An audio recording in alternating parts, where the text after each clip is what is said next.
Assalomu alaykum hurmatli obunachilar. 1139 Kanton Fair ko'rgazmasiga start berildi. Kanton Fair ko'rgazmasining birinchi fazasi 5 kun bo'lib o'tadi. Bu fazada elektronika mahsulotlari, maishiy texnikalar, qishloq xo'jaligi texnikalari, ishlab chiqarish uskunalari, sun'iy intellekt bilan integratsiya bo'lgan eng so'nggi texnologiyalar namoyish etiladi. Bu ko'rgazmada Xitoydagi ishlab chiqaruvchilar o'z mahsulotlarini namoyish etadi. Siz bu ko'rgazmada ishlab chiqaruvchini o'zi bilan to'g'ridan-to'g'ri gaplashishingiz mumkin. Bu ko'rgazma 1957-yildan boshlab har yil bo'lib kelayotir. Kanton Fair ko'rgazmalar kompleksini 5 kun ichida aylanib chiqib bo'lmaydi.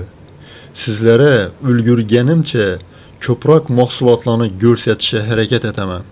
Bu ko'rgazma yilda 2 marta bo'lib o'tadi, bahorda, kuzda. Bu ko'rgazma haqida kimga nechik ma'lumot kerak bo'lsa, yozib qoldirsangiz aytib o'tamiz. Hozir 2026-yil 15-apreldan Kanton Fair ko'rgazmasining 139-soni boshlandi.